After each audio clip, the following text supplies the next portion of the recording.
solo nanzimeli sango malamu nyonso nakobakisa eloko moko ya solo ya mosakoli Eliya ngai nakolongola eloko ya solo nanzimeli sango malamu nyonso nakobakisa eloko moko te na mateya ya mosakoli nyonso nakobakisa eloko moko te kakesa mpe na bilembo sambo nzambe amonisi makambo nyonso ya solo ya mosakoli Eliya ngai nakolongola eloko moko ya solo nanzimeli sango malamu nyonso nakobakisa eloko moko te ya solo ya mosakoli Eliya ngai nakolongola eloko moko ya solo sango malamu nyonso nakobakisa eloko moko te.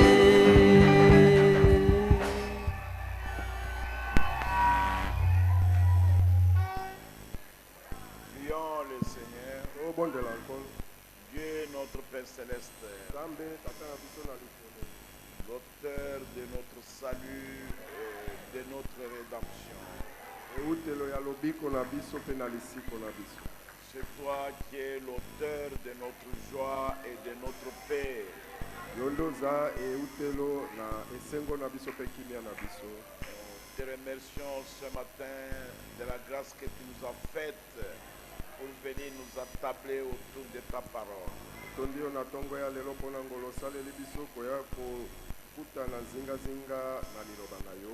Reçois-en la louange et la gloire, notre Dieu.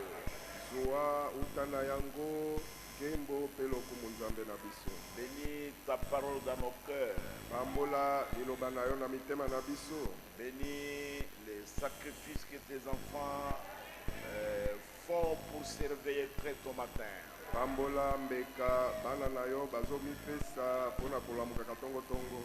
leur venue ici ne soit pas vaine. Pour ta gloire à toi. Au nom de Jésus-Christ. Amen. Amen. Lisons la parole de Dieu. Nous sommes toujours dans le chapitre 5. Nous étudions la brèche. Nous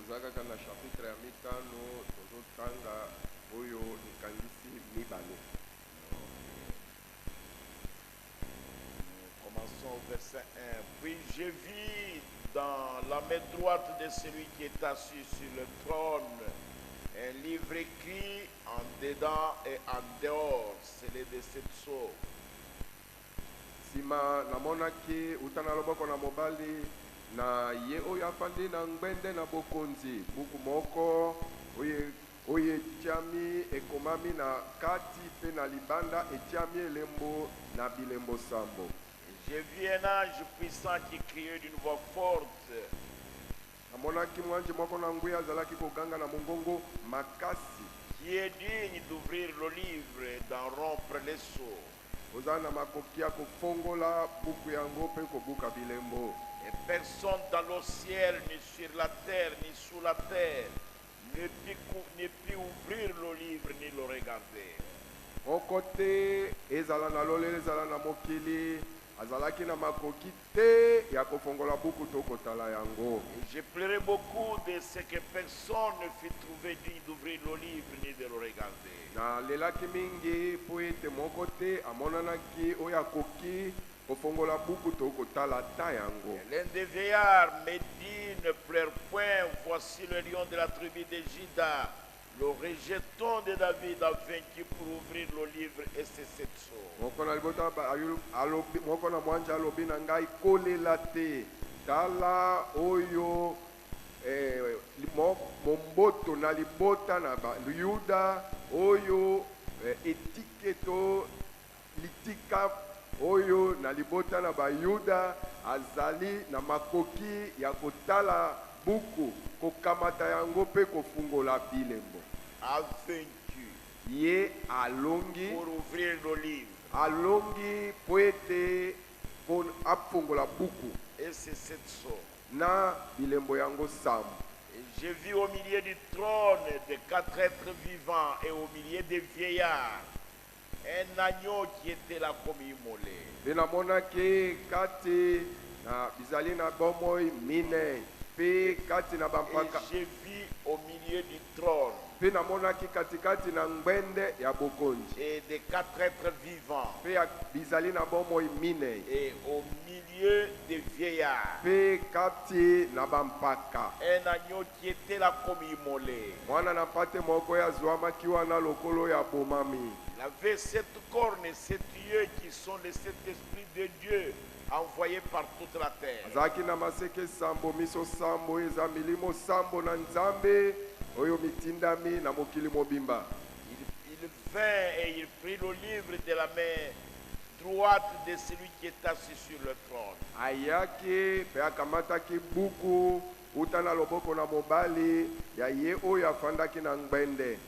Quand il prit le livre, les 4 êtres vivants ntango akamataki buku bizali na bomoi et mine les 24 vieillards se prosternèrent devant l'agneau. mpe bampaka tuku mibale na minei bangumbamaki liboso na mwana na mpate. Tenant chacun une harpe et des coupes d'or remplies de parfums. moko na moko asimbaki ebeteli na miziki mpe keni na wolo oyo etondi na malasi. Qui sont les prières des saints. yango mabondeli ya basantu. Il chantait un cantique nouveau en disant: Tu es digne de prendre le livre azalaki koyemba nzembo na sika koloba ete yo obongi mpona kokamata buku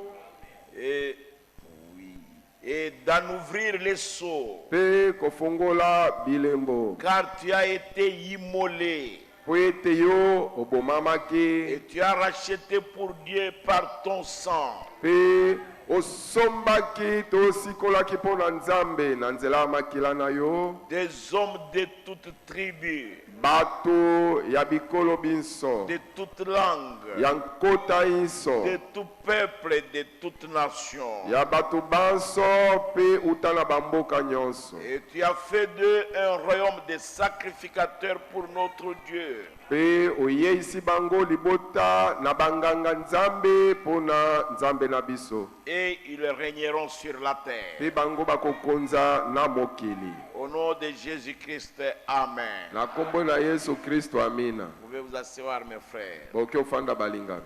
Mais je voudrais que vous puissiez comprendre qui est assis sur le trône. nalingi kasi nalingi bososola nani afandi na ngbende Parce ya que bokonzi. parce que l'Église, au 3e chapitre, après le 3e chapitre de l'Apocalypse, l'Église est déjà enlevée au ciel. po ete nsima na chapitre ya misato ya emoniseli lingomba lisili netwi na lola. Et maintenant, au 4e chapitre, c'est là où Jean fut ravi en esprit. kasi sikoyo na chapitre ya mine wana nde yohane amemamaki na molimo. Laissez-moi lire ça dans le chapitre 4, versets 2 à 4. botika nga natanga yango na chapitre ya mine mibale kino mine. Je voudrais que vous compreniez qui est assis sur le trône. nalingi kaka bososola nani yango afandaki na ngbende. Ok. Aussitôt, je fus ravi en esprit.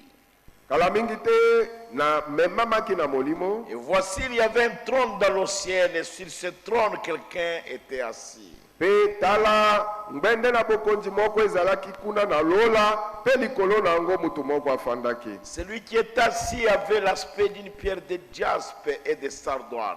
oyo afandaki likolo na ngbende yango lolenge na ye ezalaki ya libanga ya jaspe mpe ya sardoine. Et le trône était environné d'un arc-en-ciel semblable à de l'émeraude. bongo ngbende ezingelamaki na monama na langi sambo oyo ekokani na libanga ya emerode. Vous pouvez comprendre déjà qui est assis sur le trône. bokoki kososola deja nani afandaki na ngbende ya bokonzi. Ok.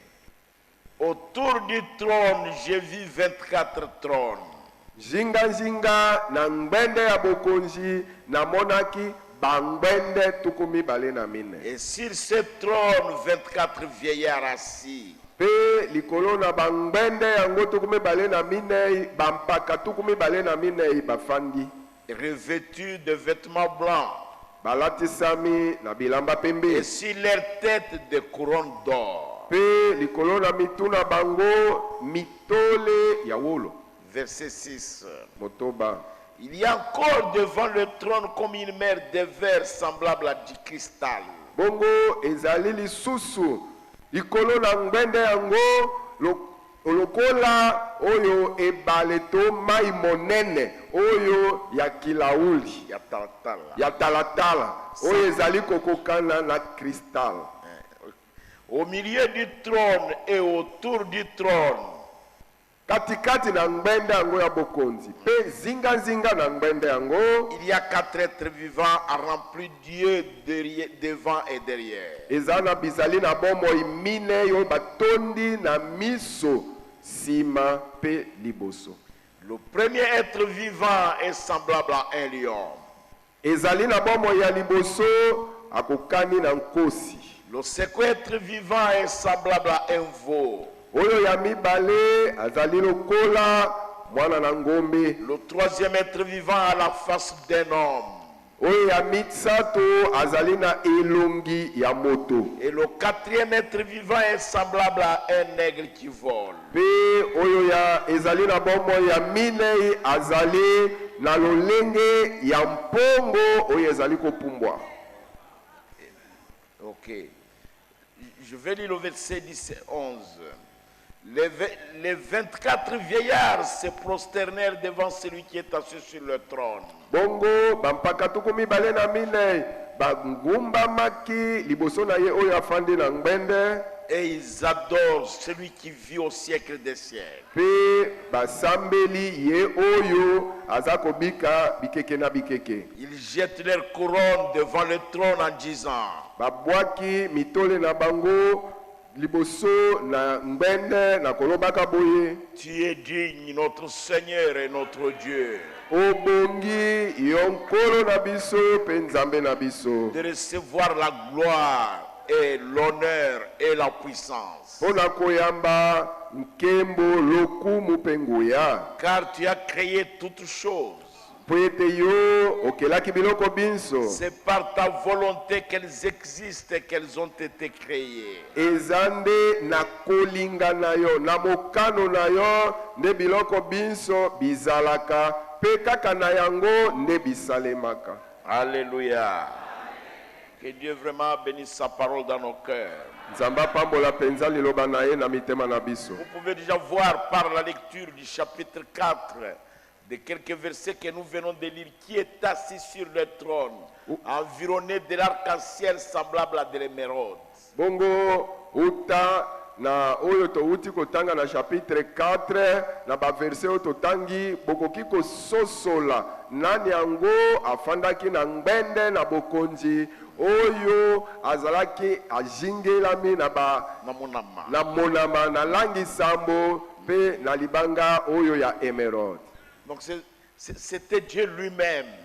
Ezalaki nde nzambe yeme. Et c'était Christ. Pe azalaki nde Kristo. Et si vous regardez ici, là où nous lisons, soki pe otali awa esika tozotanga ici dans le chapitre 5, awa na chapitre ya mitano, vous voyez l'appel de l'ancien, la voix de celui qui a crié d'une voix forte, était à la recherche d'un parent rédempteur. omoni kobenga ya mpaka mongongo ya eo ya gangaki na mongongo makasi yango ezalaki nde koluka ndeko nani akosikola.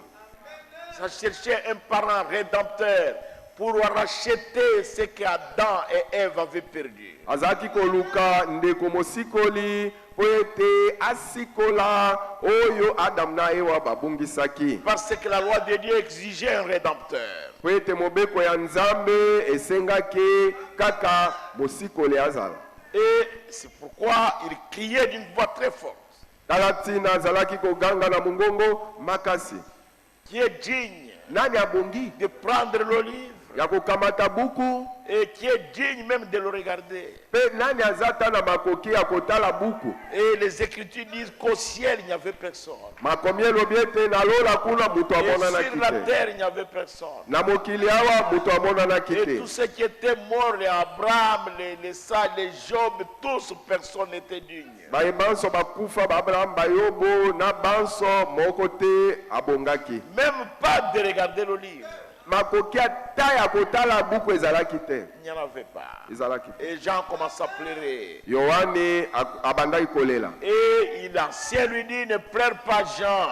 Pe mpaka alobi na ye Yohane yo kolela te. Le lion de la tribu de Juda, Nkosi ya libota ya Bayuda, le rejeton de David, momboto ya Dawid. et il a vaincu. Ye alongaki Et il est digne.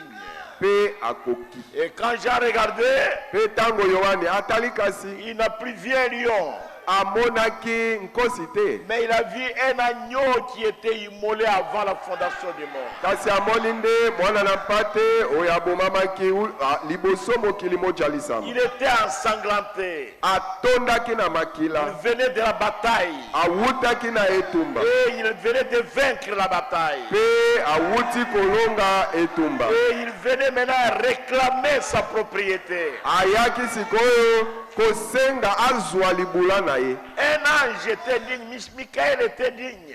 Bongo Mikael mwanje azalaki abongi. Et Jean lui-même était digne parce qu'il était ravi en esprit. Ata Yohane ye moko abongaki po ete asi amemamaki na molimo. Mais Jean était né dans le péché. Nzoka nde Yohane abotamaki kati na masumu. Mais Gabriel, Michael, ce sont des anges, ils ne sont pas de notre nature.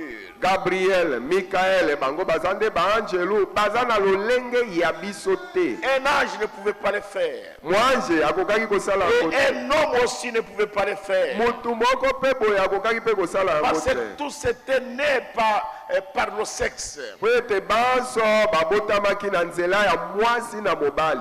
Aucun homme. Mutu ata moko Il te. fallait un homme qui soit digne. Esengelaki moto oyo abongi. Un homme qui soit innocent, qui soit sans tâche. Qui soit Moto oyo azala sala mbeba te, azala pe na litono te.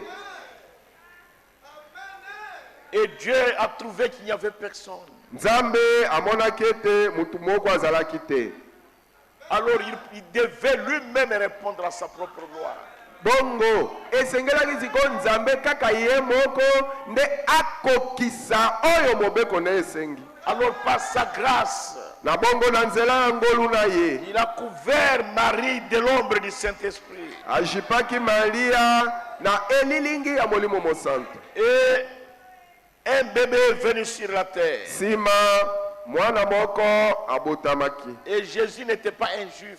Yesu azalaki moyuda Il te. n'était pas aussi un gentil. Azalaki pe mutu ya mabota te. Et nous ne sommes pas sauvés par le sang juif.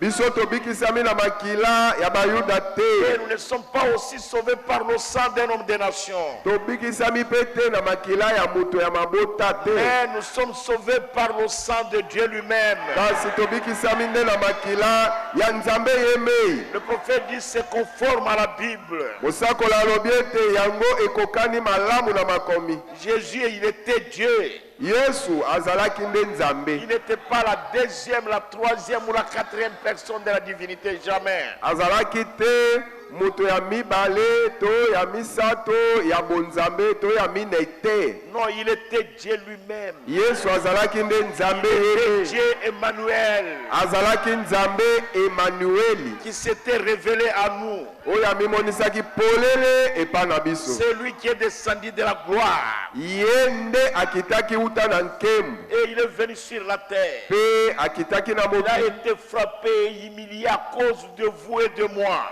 Abetamaki, ayokisamaki soni, po na yo, pe po na ngai. Et il nous a témoigné une grande bienveillance pour notre rédemption. Monisaki biso, boboto monene po na lisiko ya biso. Parce que Jean a pleuré, il n'y avait plus d'espoir. Po ete Yohane asi alelaki, elikia esilaki. Et dans cette obscurité-là, une voix s'est fait entendre que le lion de la tribu de Juda a vaincu. Kati na molili wana, mungongo moko eyokami ete oyo nkosi ya libota na Yuda asi alongaki. C'est Dieu lui-même. Eza nde Nzambe Il yebe avait mis toute sa gloire à côté. akamataki nkembo na ye nyonso atie pembeni. Et dans sa tendresse, il est venu pour racheter l'humanité. Na motema na ye ya bolingo ya kobembelesa ayaki kosikola mokili. Et il s'est abaissé. Nzambe amikiti Et pour vous attirer et m'attirer. mpona kobenda yo kobendanga. Il est notre lumière. Yende azali Il pole est na la biso. lumière de notre vie. Yende pole ya bomoi na biso. Et ce grand créateur, le grand créateur des cieux et de la terre, Pe mokeli monene wana, mokeli monene ya lola pe mokili. le grand rédempteur, Ye mosikoli monene. il est devenu notre rédempteur. Ye akomaki mosikoli yango Il ya est biso. devenu ton sauveur, il est devenu mon sauveur. Akomaki mosikoli na yo, mobikisi na yo, mobikisi na nga. Le Dieu éternel, le grand esprit. Nzambe aseko na seko molimo monene. Comme je le disais hier, Lokola bandolo balobi et lone. quand il est né dans une crèche, Ete tango abotamaki na et elielo. dans une étable, Alotamaki na esika pas na dans la banyama. maternité. Na maternité te. Le Dieu éternel, Nzambe aseko na le seko. grand esprit, Molimo monene. la grande colonne de feu qui avait conduit Israël, Kunzi na moto monene lielikambaka Israel. il s'est tellement abaissé, Amikitisaki mingi. il s'est caché, Amibombaki. et il s'est embouteillé dans un bébé. Ayei mobimba mikotisi kati na bebenge. Et il n'est pas né dans la cathédrale, Abotamaki na cathédrale te. pas dans la maternité, Abotami na maternité pas dans la te. chambre d'hôtel. Abotami na chambre ya hotel te. Et il est endormi dans une caisse appelée la crèche. Kasi alalisamaki na mwa kese ya mabaya oyo babengi elielo ya banyama. Et il n'avait pas de drap ou de couverture. Azalaki na couvre te drape te. Les anges sont venus Bange baye et ils ont regardé, batali ils ont secoué la tête. balingisi moto. Depuis qu'ils avaient été créés, Uta bango bange ils ne bakela l'avaient jamais vu. bamona nanu ye Mais te. ce jour-là, ils l'ont vu. Kasi mukolo wana bamonaki ye. Mais il n'était pas maintenant assis sur le trône. Sikoyo afandaki na ngbende Il te. est endormi dans une crèche. Ye wana alalisamaki na Comme elielo ya un petit banyama. bébé. Lokola mwa bebenge. Alléluia. Dieu s'est humilié pour montrer sa grandeur.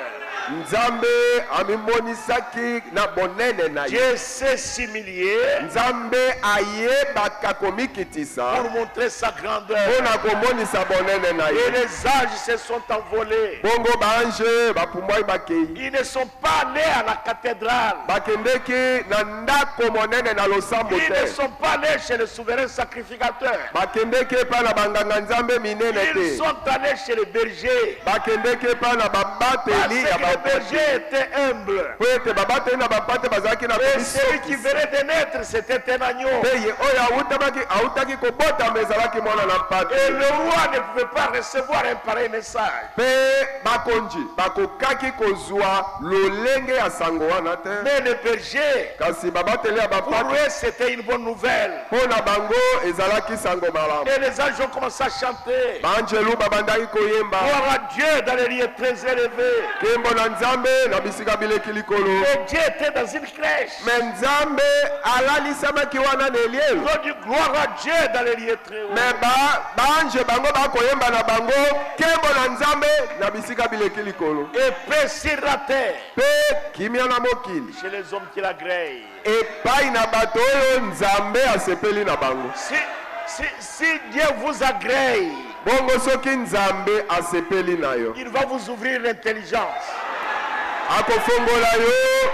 akofongola yo mayele Et vous allez comprendre la révélation. pe okososola Vous eboniseli. comprendrez le mystère de la rédemption. Okososola oyo libombami ya lisiko. Et vous allez comprendre comment Dieu s'est fait homme. Okososola pe ndenge nini nzambe amiyeisaki mutu. Et ils ont dit au berger, Bongo balobi na babateli na bapati aujourd'hui dans la ville de David, lelo oyo na mboka na ngumba na Dawidi il vous est né le Christ, Kristo abotameli bino le Seigneur. ye nkolo. Les anges avaient prêché la divinité ce jour-là. Banjelu mokolo wana bateyaki bonzambe. Ils ont dit aujourd'hui dans la ville de David. Balobaki lelo na engumba ya David. Il vous est né le Christ. Kristo abotameli bino. C'est-à-dire loin. Engi koloba mopakolami. Le Seigneur. Yenkolo. Il dit voici à quel signe vous le reconnaîtrez. Alors balobi tala ni na elembo nini boko sosola ete azali ye. Allez-y, vous trouverez un enfant couché dans la crèche. Bokende bokokuta mwana moko alalisami na elielo ya banyama. Ils n'ont pas dit aller à la maternité. Balobaki te bokende na maternité. Ils n'ont même pas dit au berger aller à l'étable. Balobaki ata na babateli na bampate te ete bokende na ndako na bampate. Jamais. Balobaki bongo. Ils ont dit seulement vous le trouverez couché dans la crèche. Balobaki penza bokokuta bebe yango alalisami na elielo ya banyama. Émailloté. Ajingelami. Il n'a pas de drap. Il Azana n'a pas de couverture. Azana couvre Le Dieu caché est révélé dans la simplicité. Nzambe oya bombami mbe pe amonisami polele kati na komikiti. Et les bergers ont compris que la crèche ne peut se trouver que dans l'étable. Bongo babateli na bampate basosolaki elie ete elielo na banyama ekozwama kaka nde esika banyama balalaka. Et c'est Dieu lui-même Eza Nzambe moko qui a répondu à toutes ces exigences-là. nde akokisaki oyo esengamaki nyonso. C'est que sa loi réclamait, Dieu l'a accompli lui-même. Oyo mobeko na ye moko Nzambe ezalaki kosenga Nzambe ye moko akokisi yango. C'est-à-dire toi et moi, Engi koloba yo penga nous n'avons rien à faire pour notre salut. tozata na eloko moko ya kosala te mpo na lobiko ya molimo na Tout biso. ce que nous sommes simplement le produit de la grâce de Dieu. Oyo nyonso toza kaka mbuma ya ngolu ya Nzambe. Écoutez le prophète. Boyoka mosako. Il dit voilà celui qui a... Je suis au paragraphe 137. Paragraphe 137. Il dit voilà celui qui a satisfait l'exigence. Alobi talani oyo akokisaki nyonso esengamaki. La grâce a produit la personne de Jésus-Christ. Ngolu eboti Yesu Kristo ye moko. Dieu a dressé sa tente. Nzambe atandaki hema na ye. De Dieu, il est devenu homme. Kouta na kozala Nzambe ayei akomi moto. Il a changé sa lignée. Nzambe abongolaki kokitana to ewutelo na ye. Dieu tout-puissant, il s'est fait homme. Kouta na oyo ya nguya nyonso aye komi yeisa ye moko moto. Il a pris une forme humaine afin de pouvoir mourir pour racheter l'homme. Akamataki lolenge ya moto na tina ete akufa mpo na kosikola moto.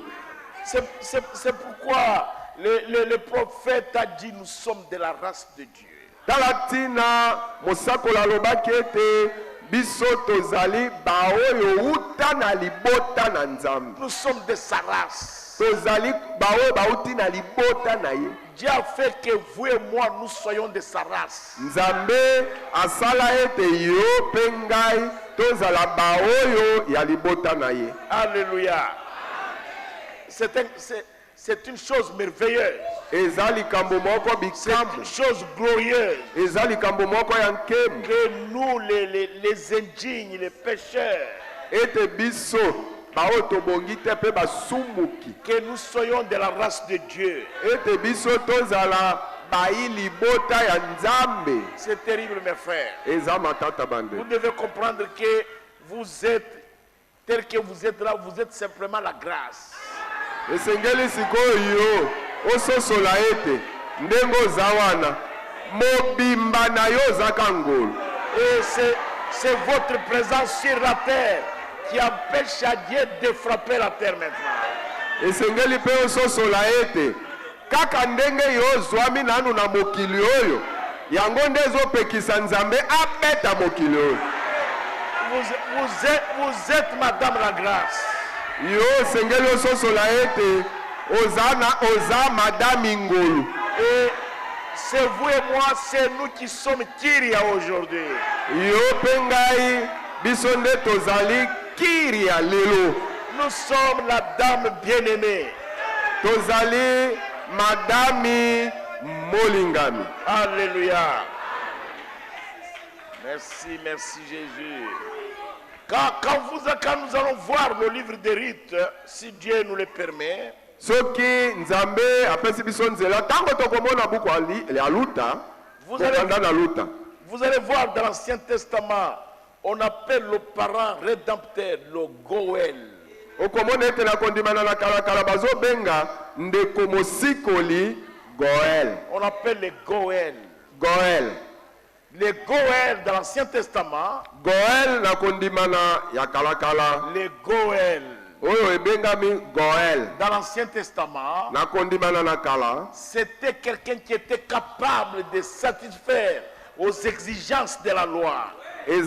Ezalaki nde oyo moto azalaki na makoki ya kokokisa oyo nyonso mobeko esengi. Il devait être d'abord, il devrait être sans reproche, innocent. Esengelaki azala ya liboso asali eloko te, pamela likolo na epe ezate. Et il devrait être riche. Esengelaki azala mozwi. Et il devrait avoir un témoignage public. Pe esengelaki azala na litatoli liboso ya bato nyonso. Et il devrait être de la lignée de la personne qu'il veut racheter. Pe esengelaki azala moi libota ya mutu oyo ye alingi kosikola. C'est-à-dire celui qui a le droit de rachat. Ngi koloba yenda zala makoki ya kosikola. Voilà celui qu'on appelait le Goël. Nde oyo na kondimana na kala babanda ko benga Goël. Et c'était le parent rédempteur. Et ezalaki nde ndeko oyo akoki kosikola. Lui il devrait être prêt, il devrait être parent, un proche parent. Esengelaki azala penza ndeko. Azala penza ndeko ya makila ya pene penza. Écoutez le prophète. Boyoka Au mosako. paragraphe 139. Quand il y a paragraphe 139 boyoka mosako. Et Dieu le créateur de l'esprit. Pe alobiete pe nzambe ye mokeli.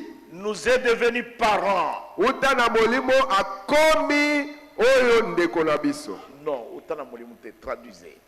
Et Dieu le créateur de l'esprit. Pe nzambe mokeli ya molimo nous est devenu parents. Akomi ndeko na biso. Akomi ndeko pona biso.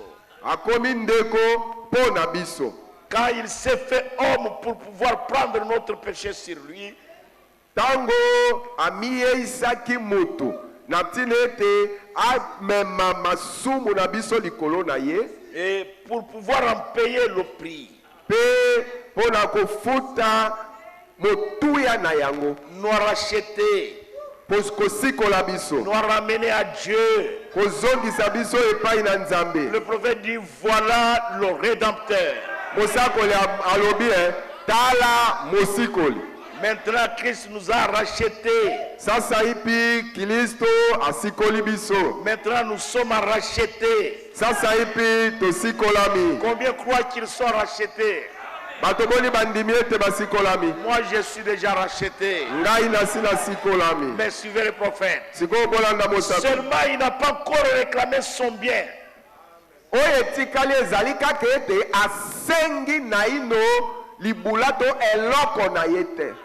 Je voudrais que vous compreniez ça. Vous allez dans un magasin. Vous achetez des marchandises. Vous n'avez pas de moyens de transport maintenant. On écrit au dos au verso de votre facture. À retirer. Et les marchandises sont là. Un client peut venir pour acheter. Il a de l'argent complet. Mon client mais c'est déjà acheté. Mais ce n'est plus à vendre. C'est à retirer. Combien comprennent ça? Batoboni basosoliang. Jésus, Yesu. il nous a déjà rachetés Asi asikola biso. à un prix que personne ne peut remettre. Asikoli biso. Asombi biso na motu ya o moto ata moko aza na makoki ya kofuta te. Même le diable ne le peut pas. Ata diabolo akoka te. Il n'a pas le sang. Aza na makila te. C'est un esprit. Diabolo azali nde molimo. Le diable Diabolo ne peut prendre que ceux qui ne sont pas rachetés par le sang de Jésus. Diabolo akoki kokamata to kozwa bobele nde ba oyo basikolami basombami na makila na Yesu te. Et ceux qui sont rachetés par le sang, Kasi ba oyo basikolami basombami na makila na Yesu ce sont des marchandises à retirer.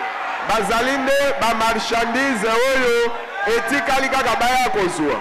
Nous sommes déjà achetés. Biso tosi tosombami. Qu'est-ce qui reste? Nini nde etikali? Retirer.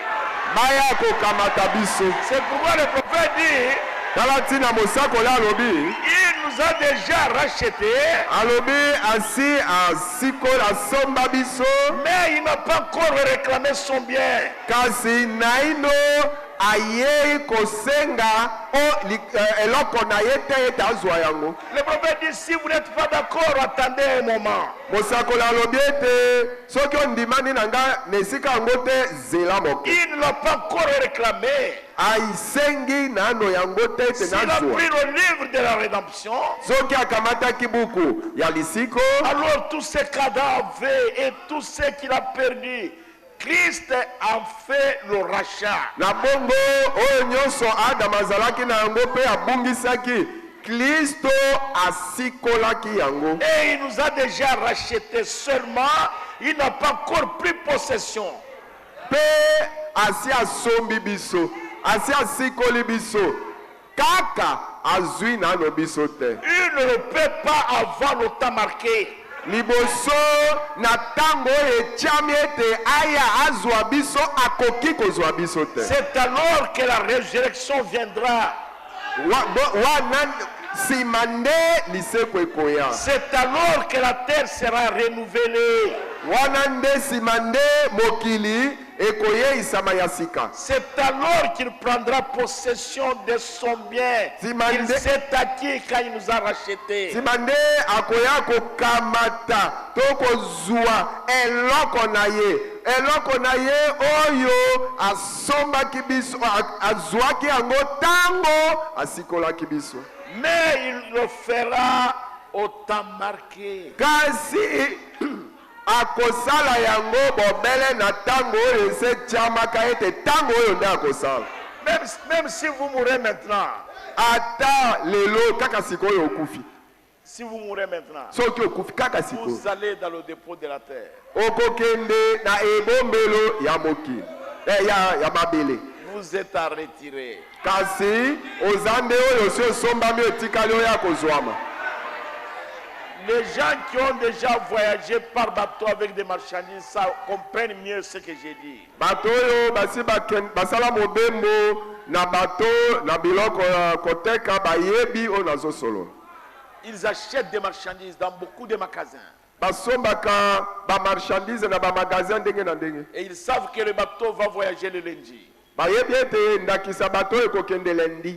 Ils achètent aujourd'hui. Akosomba biloko Ils lelo. achètent demain. Akosomba lobi. Et puis après, le lundi matin, ils commencent à rassembler ses biens. Bongo lendi na tongo abandi koyanganisa biloko asombaki. Après son passage, Sima na koleka na ye. vous ne pouvez plus acheter ces marchandises. Yo okoki su kosomba marchandise oyo asombaki te. Ça y est dans le magasin. Mais okomona yango ezali na magasin. Et vous allez demander, on vous dira qu'il n'y en a plus. Yo tala boyo tuna bayebisi yo eza te esili. Parce que c'est déjà acheté. Pona nini po ete esi esombamaki. Le prix en a été versé. Motu ya oyo basengaki ete pona moto asomba yango motu yango esi efutamaki. C'est une propriété d'autrui. Ekomi libula to eloko ya moto mosusu. Alléluia. Est-ce que vous aimez être la propriété de Jésus? Bolingi penza bosepeli kozala libula to eloko na Yesu. Quand la résurrection viendra, Na tango lisekwa likoya nous partirons. tokokende. Après notre départ, Sima na kokende na biso la terre sera renouvelée. mabele to mokili ekoyeisama ya sika. Vous comprendrez ça mieux Bokososola yango bien. quand nous allons étudier la demeure future. Tango tokotanga tokoyekola oyo efandelo na biso yekoya. Parce que les pieds saints de notre Sauveur Ete makole santo ya mosikoli ne na biso. piétineront jamais cette terre. Ekonyata atambala moko te mokili oyo Jamais. te. Quand le temps marqué sera là, nous sommes partis.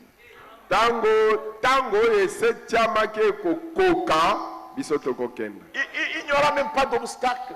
Eloko oyo ekozala epekiseli ata moko ekozala te. Il n'y en aura pas. Epekiseli Et ekozala rien ne te. peut empêcher Enoch de partir. Eloko ata moko ekokaki kopekisa Enoke akende te. Et rien ne pouvait arrêter Élie. Eloko ata moko ekokaki kotelemisa Elia te. Aucun démon ne pouvait s'y approcher. Molimo mabe ata moko ekokaki kobelema te. Jamais. Te. Il était dans un char de feu. Azalaki kati na likalu na moto. Je crois que toutes les atmosphères ont entendu le bruit de cette voiture-là. Na bandi mipepe nyonso kuna eyokaki makelele ya voiture wana. Je crois que c'était une chose étrange Na bandi ezali eloko ya ndenge pour tous les démons qui sont dans les airs.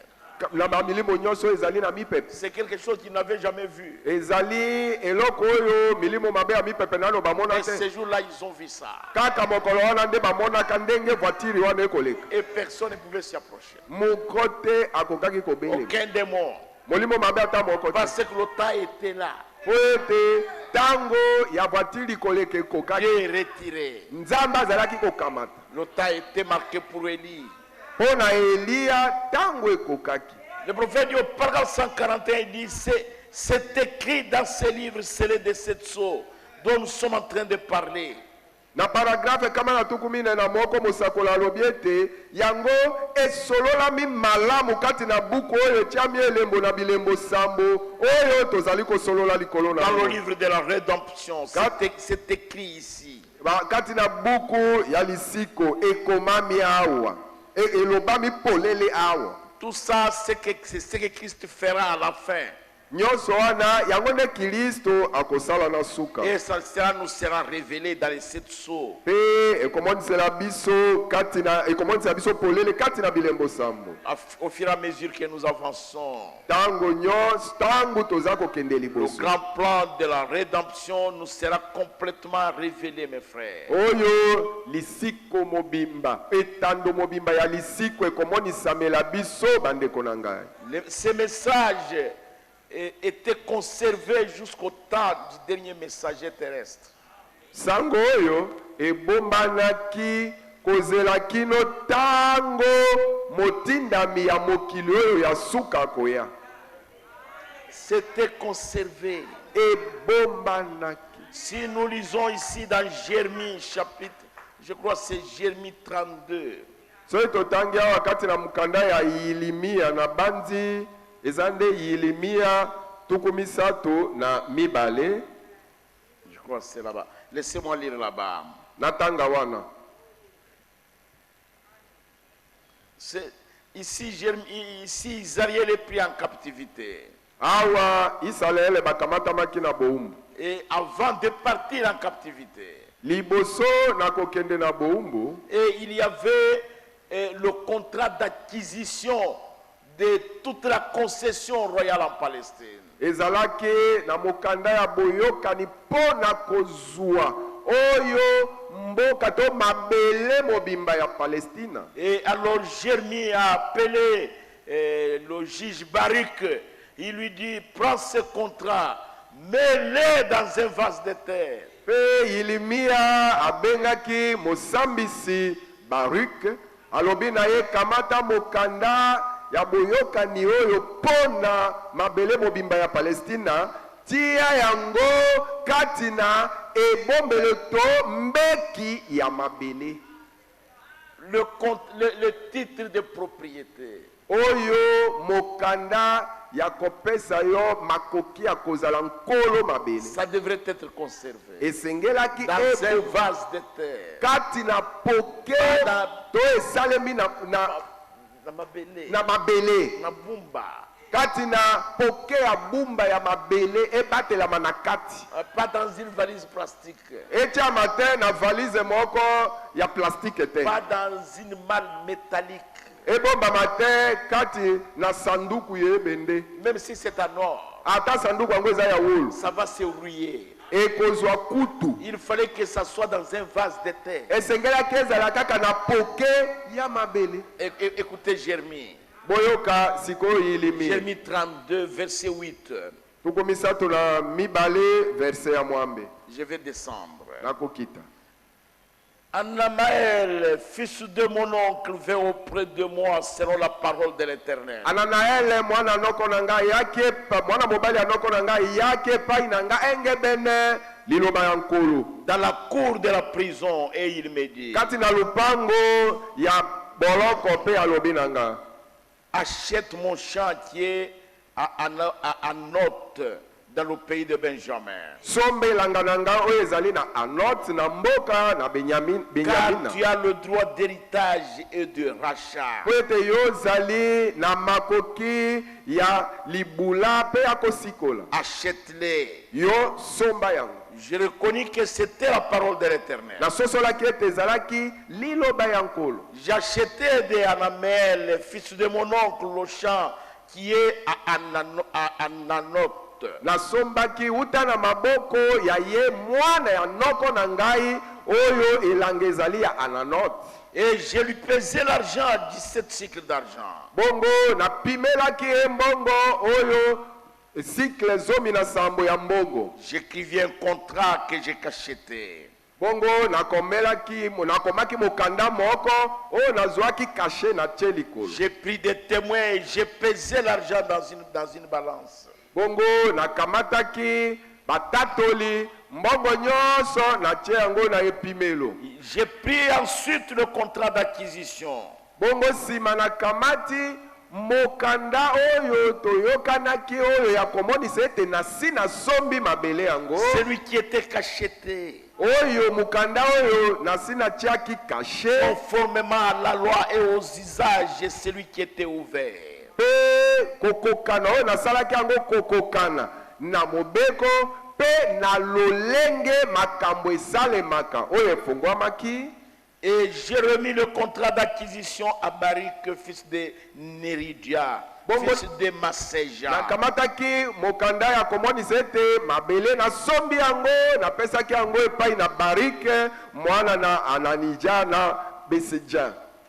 En présence de Anamaël, fils de mon oncle. Bongo liboso na Anamaël mwana mobali ya noko na ngai. En présence des témoins qui avaient signé le contrat d'acquisition. Liboso na batatoli batiaki pe maboko kati na mokanda ya kolakisa ete na sombi mabele. Et en présence de tous les juifs qui se trouvaient dans la cour de la prison. Pe liboso na bayuda baso bazwamaki kati na lupango ya boloko. Et j'ai donné devant eux cet ordre de la Baruch. Napesaki liboso na bango baso mobeko boye epa na Barik. Ainsi parle l'Éternel des armées, le Dieu d'Israël. Yahweh na bibele nzambe na Israël alobi boye.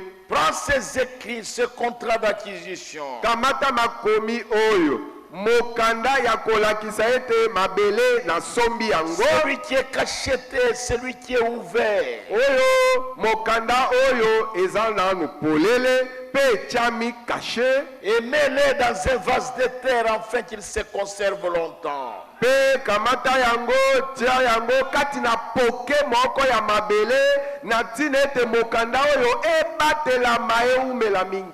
Car ainsi parle l'Éternel des armées, le Dieu d'Israël. Pete Yahweh na bibele nzambe na Israël alobi boye. On achètera encore des maisons, Bakosomba lisusu banda des champs, babilanga. des vignes dans ce pays. Bilanga na miwiti kati na mboka oyo. Et après que j'ai remis le contrat d'acquisition à Barik, fils de Néridia, Sima na ngai kopesa mokanda ya kosomba lopango epai na Barik mwana mobali ya Nija. j'ai adressé cette prière à l'Éternel. Bongo na bondelaki boye epai na Yawe.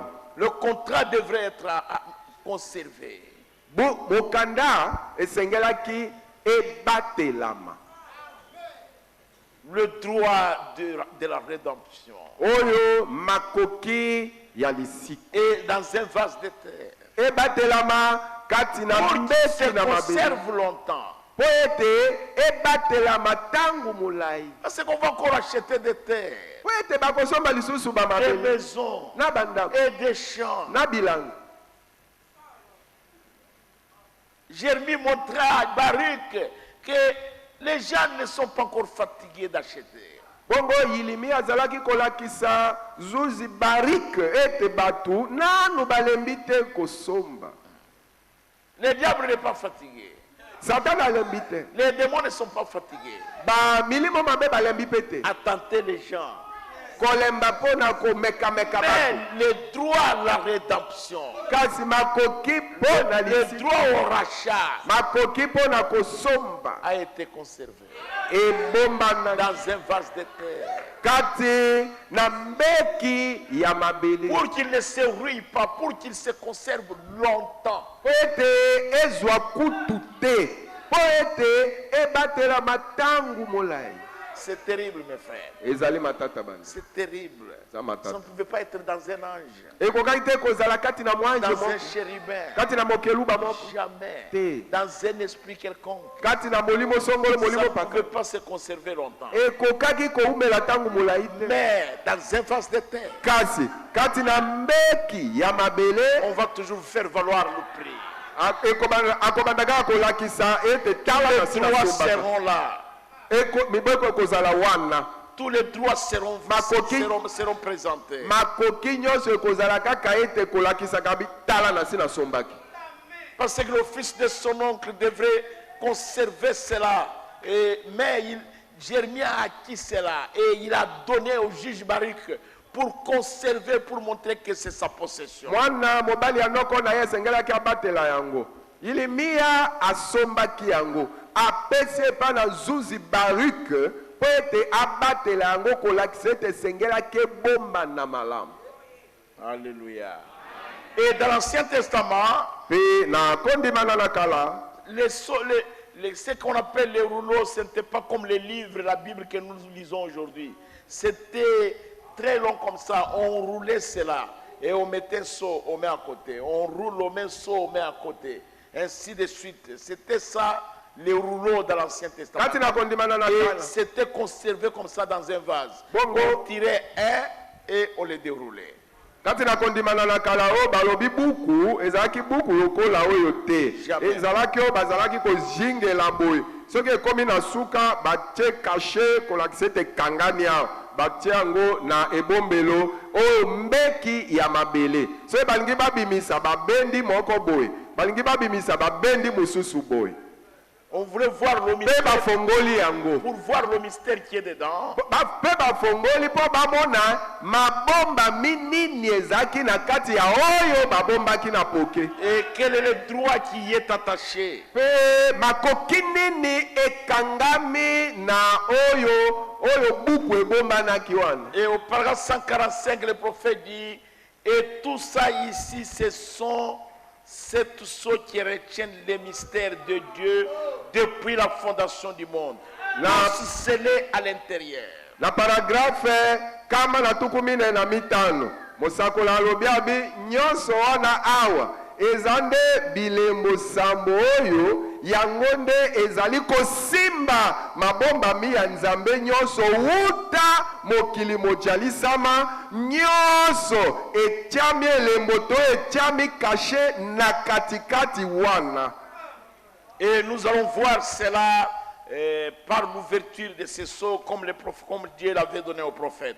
Pe tokomona yango na kofongolama ya bilembo sambo lokola nzambe apesa yango epai na mosakoli. Et le prophète dit ces livres ne pouvaient pas être dévoilés avant le message du dernier ange. Mosakoli alobi ete buku yango ekokaki komonisama polele te liboso na sango ya mwanje na suka. Nous savons que il s'agit de la rédemption. Toyebi ete ezali likambo ya lisiko. Et Jérémie avait dit que ces rouleaux doivent être conservés. Pe Yilimi alobaki ete oyo buku esengelaki ebatela Dans un vase de terre. katina mbeki ya mabele. Ça devrait être conservé, mes frères. Esengelaki ebombana bandeko na ngai. Écoutez le prophète. Boyokama. Il dit un vase de terre qui jadis s'est fait chair, est mort et est ressuscité et conservé dans ce vase de terre jusqu'au temps de l'acquisition. Bongo mosakoli alobi ete mbeki na mabele oyo emiyeisaki suni pe akufaki asekwaki Et il est vivant. pe azali na bomoi. C'est là où le contrat d'acquisition, le titre de propriété donnant droit à la rédemption devrait être conservé. Wana na mbeki wana nde buku to mokanda oyo ezali kopesa makoki ya moto azwa bomoi esengelaki wana nde yango ebombana. Alors qui est ce vase de terre? Bongo mbeki ya mabele yango wana nde nani? C'est le Seigneur Jésus. Eza nkolo Yesu. En Jésus, Kati na Yesu nous avons la rédemption. toza na lisiko Nous avons mobimba. la rédemption de nos âmes. Toza na lisiko ya milimo Et la na biso. rédemption de nos corps. Pe lisiko ya banzoto na C'est biso. pourquoi nous sommes guéris de nos maladies. Talatina tobikisamaka na bamaladi na biso. La rédemption est complète. Lisiko lizali mobimba. Mais Kasi il n'a pas encore pris possession. kasi akamati nano eloko na ye te. C'est conservé là. Mais ebombani wana Tout ce dont nous avons besoin. oyo nyonso toza nango bosenga. La guérison Lobiko na nzoto en Jésus. kati na Yesu. Le salut Lobiko na molimo en Jésus. kati na Le Yesu. pardon des péchés Bolimbisi ya masumu en Jésus. kati na Le Yesu. baptême du Saint-Esprit Libati ya molimo en mosantu Jésus. kati na Yesu. L'enlèvement Konetolama en Jésus. kati na La Yesu. résurrection Lisekwa en Jésus. kati na Yesu. Tout est en Jésus. Nyonso kati na Yesu. Vous comprenez votre vase de terre? Yo ososoli lelo mbeki no na mabele nde nani? Jérémie l'avait déjà annoncé. Yesu asi asakolaka yango. Jérémie. Yilimi asi asakolaka yango. C'est ça le vase de terre. Nde mbeki na mabele Le wana. prophète dit au paragraphe 147, ces messages sont tous conservés jusqu'au temps marqué par Dieu du dernier messager de la terre. Bongo mosakoli kati na paragrafe kama tukumine na sambo alobi basango oyo nyonso ebatelami kati na mbeki ya mabele oyo ya mokili kino na tango oyo nzambe atya kino na tango na motindami na suka na mokili. Et toutes ces choses sur lesquelles ces gens ont émis des jugements en disant je sais que c'est cela, je crois que c'est là. Bongo bamakambo nyonso oyo bato balobaki na ndenge na bango ete na mbanzi ete ezali boye na mbanzi ete ezali oyo C'est là, ça y est là-bas. sa ezali wana. Alors ils se sont démenés avec cela. Bongo babundi na yango bamibeti na yango na kolukaluka yango Ils ont suscité cela. bango batelemisi yango baboti boye Et ils ont produit ces choses. pe baboti bamakambo oyo Les gens ont produit beaucoup de choses. bato bamiboteli bamakambo Ils ont ndenge na produit des ndenge doctrines. baboti bamalakisi Toujours à partir de la révélation de cette sorte. kaka na emoniseli ya bilembo sambo Et les gens se sont démenés. bato Et babundi ils epai na ont epai suscité cela. babimisi oyo babimisi oyo Oh non. Mais par la foi, nzokande na nzela na kondima nous y croyons. biso tondimi yango. C'est pourquoi cette révélation a été donnée au prophète par la main de Dieu lui-même, comme il l'avait promis pour que cela nous soit amené. Talatina emoniseli oyo epesamaki epai na mosakoli na loboko na Nzambe ye moko pe la moko alakaki ete akomemela biso yango. Et Jean dit, j'ai vu dans la main droite de celui qui est assis sur le trône. Pe Yohane alobi ete namoni na loboko na mobali na ye oyo afandi na ngbende Dieu, Nzambe le détenteur original absolu du livre de vie. oyo nkolo buku ya ebandeli penzo ya simbi yango buku oyo ya bomoi. Il le détient. Nkolo Yesu asimbi yango. Quand Adam l'a perdu, Tango Adam abungisaki yango, il est retourné directement aux mains de son propriétaire originel. buku mbala moko ezongaki na maboko ya nkolo na yango ya ebandeli.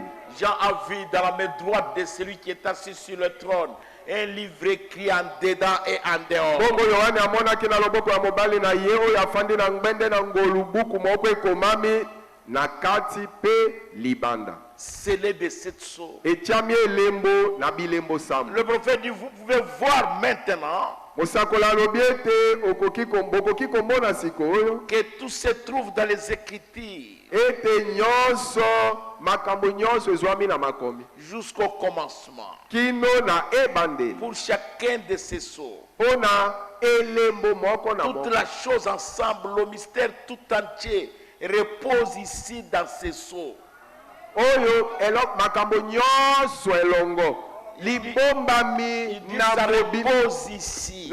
libombami na mobimba na yango ezwami awa kati na bilembo Il dit, sambo. chaque mystère de la Bible se trouve dans ces sceaux. alobi ete libombami moko na moko ya bibilia eza kati na bilembo sambo Et les oyo. sceaux ne peuvent pas être brisés avant ce temps-là. Pe liboso na tango wana liboso na tango yango bilembo ekoki kobukama te. Le livre est scellé. Buku etiami elembo.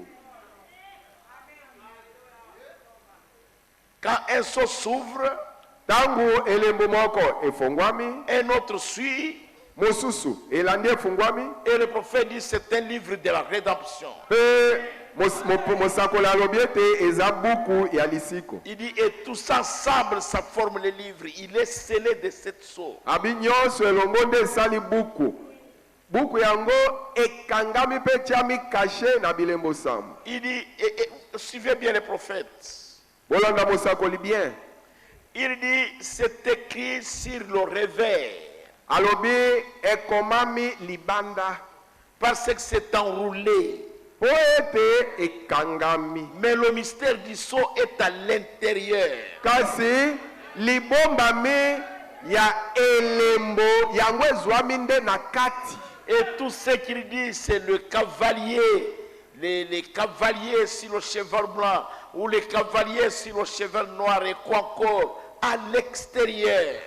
Kasi oyo nyonso alobi eza nango kaka momati na mbalata likolo na mbalata ya pembe. Momati na mbalata likolo na mbalata ya mwindu. Me oyo nyonso mabomba mina yango eza nde na kati. Il dit, mais le mystère du livre entier est dans ces sceaux, de la Genèse à l'Apocalypse. Kasi alobi libombami ya buku mobimba eza nde kati na bilembo yango. Kobanda na Genèse kino na emoniseli. Et c'est un moment important. Pe ezali tango ya motuya monene. Que Dieu nous aide à bien le saisir. Tika Nzambe asunga yango toyeba kosimba tango yango malamu. Amen. Que Dieu vous aide, vous. Tika Nzambe asunga yo. Que Dieu m'aide moi aussi. Nzambe asunga penga. Que Dieu vous aide. Nzambe asunga Et yo. que Dieu nous aide tous Pe Nzambe asunga biso banso. à bien saisir ceci. Na tina ete tosimba likambo oyo malamu. Parce que l'ange puissant crier qui est digne. po ete mwanje na nguya agangaki nani nda abongi. Le prophète dit, nous voyons où est l'olive en ce moment. Mosakola alobi ete na tango oyo tozomona buku ezali wapi. Avec son propriétaire originel. Na nkolo nango ya ebandeli. Parce qu'il a été perdu par un fils, le premier fils de Dieu, de la race humaine. Po ete buku yango mwana ya liboso ya mobali ya nzambe ya ndenge ya bato abungisaki yango. Et quand il a renoncé à ses droits pour écouter Satan, Dape na tango abwakaki makoki na ye pona kobeta kosembola litoi koyoka Satana. qu'est-ce qu'il a fait? Asalaki Il a accepté la sagesse de Satan au lieu de la parole de Dieu. andimaki ayambaki mbwanya to mayele ya Satana nesika ya liloba na Nzambe. Il dit, des fils de Dieu vont opter pour l'idée d'un séminaire. Alobi bana mibali na Nzambe to bana na Nzambe bakopona na bango likanisi ya koloba ete bakota nde na etelo ya koyekola Nzambe Plutôt que la parole de Dieu. nesika bakende nde La même chose que ce Nzambe qu'Adam a fait. bazosala kaka ndenge moko Adamu Il asalaki. a renoncé à ses droits. Akamataki makoki na ye Et à akwaki ce yango moment-là, na tango il wana est retourné tout droit azongi inde dans le péché. azongi inde na masumu. Le prophète dit, vous pouvez voir ce qu'il en est des âges. Mosakola lobi bokoki komona oyo eza likambo ya bikeke Le livre de la rédemption buku ya lisiko est retourné tout droit ezongaki mbala moko au détenteur originel. epai na nkolo na yango oyo ya ebandeli. Mon frère, Ndeko mobali, papa pasteur, yo papa papa pasteur, prédicateur, yo papa mote, serviteur de Dieu, yo mosali na Nzambe. quand vous adoptez une idée contraire à la parole de Dieu, Tango yo obandi kozwa mwa likanisi pe kosalela yango oyo ekeseni na liloba na Nzambe, vous lisez le message, ozotanga vous avez la sango parole entre vos mains yo oza na liloba na maboko na et yo. vous écoutez quelqu'un prêcher des choses sensationnelles. Kasi oyoki mutu moko atei babiloko moko oyo emonani ete eza ya moto moto Et cela est agréable aux oreilles des gens. pe makambo oyo atei esepelisi makutu ya bato. Et vous adoptez ça. Yo motei okei okamati makambo wana Vous rejetez vos droits à la rédemption. obwaki mosika na yo makoki na yo mpo na lisiko Vous ne commettez pas d'adultère. wana yo Vous osali ne volez pas. yo osalaka ekobo te Vous ne oyibi te critiquez personne. otongaka Vous motu te n'haïssez personne. ozoyina mpe motu Mais te vous avez perdu vos droits quant au ciel et à la vie éternelle. kasi makoki na yo mpo na oyo etali kokende na lola mpe mpo na oyo etali kozwa bomoi na seko obungisi yango Vous perdez ça. obungisi yango Et vous-même et tous ceux qui vont vous écouter. na yo moko na bayebanso bakoyoka yo C'est votre problème. tali yo. Le prophète, je suis au paragraphe 155. Je vais m'arrêter à 156 maintenant. Et Jean dans l'esprit, il est là dans le ciel. Pe kama na tuku mitano na mitano na kotelema na kama na tuku mitano na motoba. Pe Yohani kati na molimo azawa na kuna na lola. Il vient d'être ravi. Awuti kome mama. Après les âges de l'église, vous voyez. Sima na bikeke na lingomba Il bomona. avait vu les âges de l'église. Ye amonaki bikeke na lingomba. Ensuite, il a été ravi au chapitre 4. Na sima na chapitre ya minei amemamaki. La Bible dit, monte plus haut, je vais te montrer des choses qui vont arriver. Biblia elobi ete mata likolo koleka na kolakisa yo makambo makoya. Il a vu quelqu'un qui est assis sur le trône avec ses livres dans sa main, dans sa main droite. Amonaki mutu moko afandi na ngwende na bokonzi na buku oyo na loboko na ya mobali. Pensez-y. bokanisa na Et puis dans ce livre, il y avait un titre de propriété pour la rédemption. Il était scellé de cette sceau. mpe kati na mokanda yango buku yango ezalaki na oyo mokanda ya kopesa makoki ya kozala nkolo eloko mpo na lisiko mpe yango etiamaki kashe na bilembo sambo. Le livre de la rédemption. Buku ya Le lisiko titre de propriété. oyo makoki ya nkolo eloko. Le livre qui vous donne droit à la vie éternelle. Buku oyo ezopesa yo makoki ozala na bomoi na seko. Tout ce qui vous concerne. Makambo na yo Tout ce qui me nyonso. concerne. Makambo na nga nyonso. Tout ce que Dieu a fait pour nous au travers des âges. Oyo nyonso nzambe asala mpo na biso kati na bikeke nyonso. Et tout ce qu'il fait maintenant. Mpe maso nzambe azosala Et tout ce sikoyo. qu'il fera. Na nyonso oyo nzambe akosala Ça y est dans ce livre-là. ezwami kati na buku wana. Nous allons voir ça dimanche si Dieu le permet. Mokolo na yenga tokomona yango soki nzambe apesi biso nzela. Si Dieu nous donne le temps, So nzambe apesi biso ntango par sa grâce, na ngolu ya ye. nous allons voir ça le dimanche. Mokolo na yenga tokomona yango. Vous voyez mes frères, Omoni bandeko. c'est un livre important. Eza buku ya motu ya monene. Un livre qui te concerne et qui me concerne. Buku oyo etali penja yo, etali penja ngai. Amen. Mettez-vous debout, nous allons prier. Botelema tobondela. Je crois que je suis en train de parler aux gens qui sont déjà rachetés. Na banzi nazo solola na bato basi basikola. Je crois que toi tu es racheté. Na ndimi ete yo si osikola. Je crois que toi tu es la propriété privée de Jésus. Nga na banzi ete yo ozali eloko ya Yesu ye moko. Et tu as confiance en Jésus. Pe ocheli Yesu motema. Et si quelqu'un continue encore à vivre dans le monde, Bongo soki moto akobi ni anuka akobika kati na mokili. il ne sent pas en lui les armes de la rédemption. Azo yoka kati na ete bandanga ya lisiko. Mon frère, ma soeur, De komwasi ndeko boba. c'est le temps.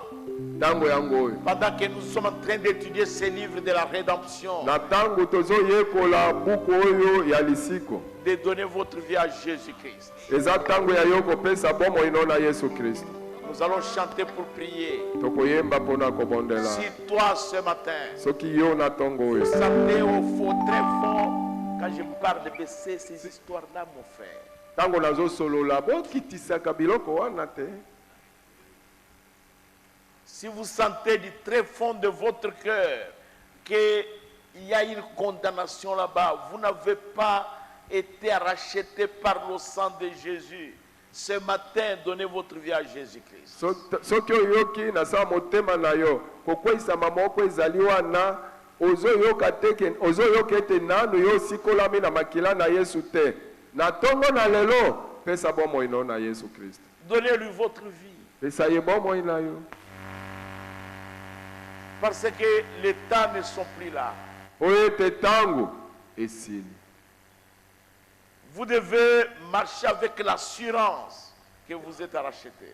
Esengeli yo tambola na kondimisama siki ete yo sikolami. Mais si vous n'avez pas cette assurance-là, cette paix-là dans votre cœur, Kasi soki ozali na kondimisama wana te kimia wana na motema na yo te. ce matin, Na tongo ya lelo sortez là-bas, bime siko ozali venez ici. yaka. Je prierai pour vous. Na kobondela pona Et yo. nous allons vous baptiser ce matin au nom de Jésus. Pe tokobatisa na tongo ya lelo na kombo ya Yesu Kristo. Mettez-vous debout, nous chantons pour prier. Botelema toyemba. Vous pona qui êtes kobonga. assis, mettez-vous debout. Yoyo kasi ofandi sitelema. Azali malamu, azali malamu, azali malamu,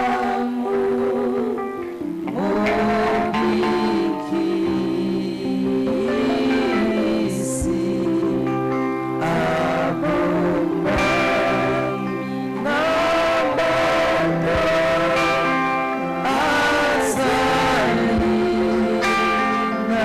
Azali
Soko olingi ete babondela mpo na yo, levez simplement la main. tombola kaka loboko na yo. Dieu, notre Père Céleste, Nzambe tata na biso ya likolo, Créateur des cieux et de la yo terre, mokeli ya lola mpe na mapele. nous avons écouté la parole de la révélation, Toyoki liloba ya emoniseli. car tu avais dit, Yo au lobaki, temps de la fin, tango na suka, la connaissance augmentera. mayele kokola. Nous te remercions, Seigneur, Totondi yo nkolo, que bien avant même que nous soyons conçus dans les seins de nos mamans, po ete liboso ata tozwama na zemi kati na bamabumu ya bamama na tu biso. avais déjà pris la décision Yo si okamataki de mokano conserver nos droits à la rédemption dans un vase de terre. ete obatela makoki mpo na lisiko na biso kati na mbeki ya mabele. Nous te remercions. Totondi yo Et tu nous as de ce que tu nous as donné un parent rédempteur. po ete opesaki biso ndeko Tu nous as donné le mosikoli. Goël, Opesi biso un Goel, homme qui est digne, mobali oyo un homme abongi, qui est riche, mobali oyo aza na un homme qui est mbongo, capable,